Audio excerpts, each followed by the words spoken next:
Hi everyone, welcome to this week's video. My name is Ruth Watson and I am an integrative counsellor in training and here to give you some tips and tools that will hopefully help with your mental health and well-being on this channel.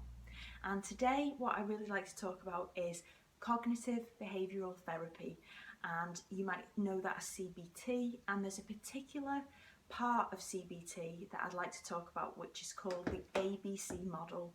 And I found it really helpful in my own life. I've been doing a lot more work around CBT recently, and I thought that this might be really helpful for some people that are struggling with either depression or anxiety and really want some sort of tools that can help them practically. And ABC model is a brilliant way of doing that. So just to give you a bit of background, so the ABC model is three parts, surprisingly, A, B and C. And when we understand how the ABC model works, we can then look at how we can see it playing out in our lives, and then we can look at ways of changing our behaviours, so becoming aware of our behaviours, and then what we can do to change them. So let's dig into it to start off with A. So A is the activating event, and then following on from the activating event, so we've got that A, and then immediately following on is B, which is our beliefs, or we could call it our thoughts. And then following on from B is C, which are the consequences. So this is after those first two, A and B, have happened, what are the consequences of those two things? So what plays out and what happens? So starting back at the activating event and going into a bit more detail about that, the activating event can basically be anything that happens to us, any situation that we're in, anything that we're experiencing in our life.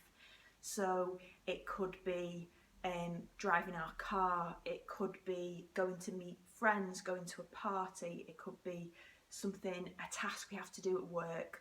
The examples are endless, but there is something in that event at the start that activates us. So once this event happens, something in us begins to change and we have a reaction to it. And so say, for example, we'll start off with the fact that the activating event could be that we are going to a party, or at the moment probably not that many people at the party, we're going to meet some friends, small group of friends. And that is the activating event. And when we get there, there's one particular person who is just a little bit not as talkative with us.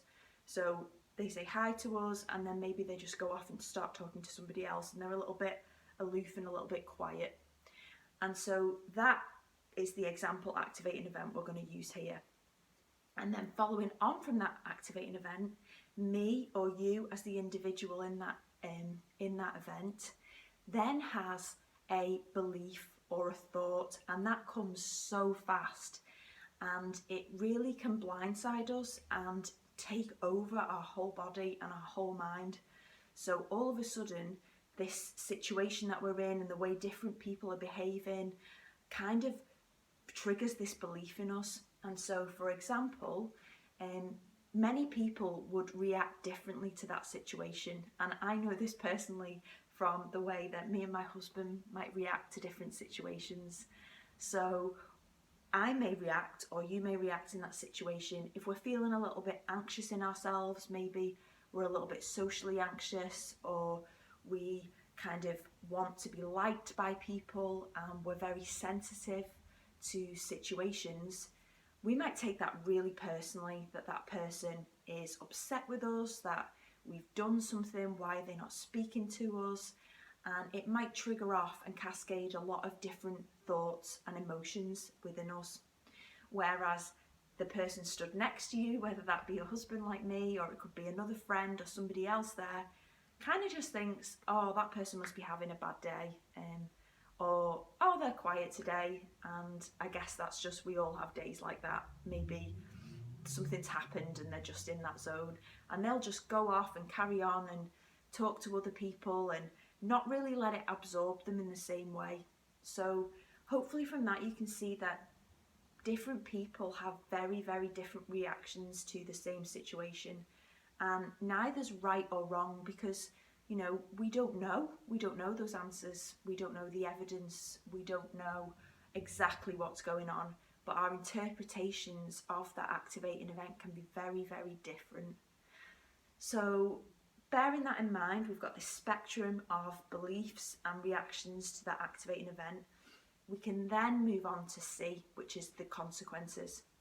So from that, we might leave that gathering, that party situation, and the first person, which let's just say that's me, so I might come home and really start to obsess over the fact that that person doesn't like me. What have I done? I might start ruminating and turning that over and over in my mind. I might even have a little bit of a bad night's sleep, be preoccupied for a few days. And that could even cascade into more long-term behaviours where I actually maybe stop contacting that person, or I kind of over contact them and try and overcompensate for how I'm feeling.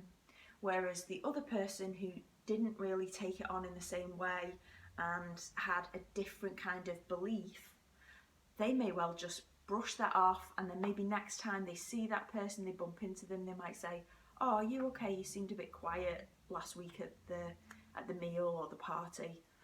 And so those reactions are happening. So on the face of it, they're happening at the same event. So the same thing is playing out if we were to just watch the scene. But as the quote says, the world is not as it is, the world is how we are. And I think that's right. That might be a really bad kind of paraphrase. But the idea that two people can walk down the same street, two people can attend the same party, two people can be in the same workplace and have very, very different experiences depending on those beliefs that are so deeply rooted inside of us.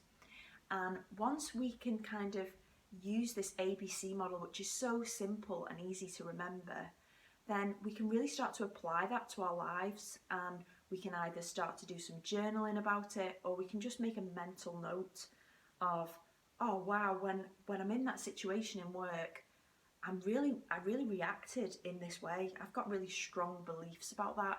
And then from that, I went into some sort of anxiety spiral. Or like I say, it could be lots of different situations, but we can begin to kind of have an awareness of how we're reacting to those things. What we might tend to find is that there are some patterns. So if we suffer quite a lot with our anxiety, or we're depressed, we might play out a lot of those more negative thought patterns and beliefs around what's going on. And I think that that's where it can really come into its own, and we can start to look at different ways that we can kind of go in and make some changes. We are not powerless. I'm not saying it's easy, but it is possible to make changes. So for example, on the ABC model, we can make changes at any of those points. We can go in at A, we can go in at B, and we can go in at C. And depending on the situation, it may vary what we're able to change. So for example, activating events, it's not always a good idea to try and avoid things, especially if it's something that you really want to be able to enjoy doing, like going out and meeting friends, or being able to drive your car, or whatever it is. If it's something that is negative and you feel like you want to try and reduce that in your life, and you want to maybe see a certain person less because you always feel a certain way when you're with them, then it's possible to reduce the amount of time that we're in those events. But what can often be even more helpful is to focus on the beliefs or the consequences. So we can't always change the activating events. We can't stop going to work. We can't kind of shut ourselves away from the world, and we sometimes have very little control over the outside world. But our beliefs are something that we can question. So one of the things that I really like to do is kind of imagine that, a little bit like in films where we have the little devil on one shoulder and the angel, and we imagine that we've got these different voices in our minds and we can call upon them for different things. So for example, when we're having certain beliefs and thoughts that are flooding our mind, we can have this counter voice. You might want to create a bit of a character of how that looks. You could give it a name, and they kind of come in as a supportive friend or a kind of wise elder, and can question what we're thinking and what we're believing. So questions like, what's the evidence for this? Like, is this really what's going on? And have we felt this way before? And things like, is this a pattern for us? When do we last remember that we were in a situation where this was repeating itself? And saying, are we making assumptions about this? What could some alternatives be of why this person's behaving the way they're behaving?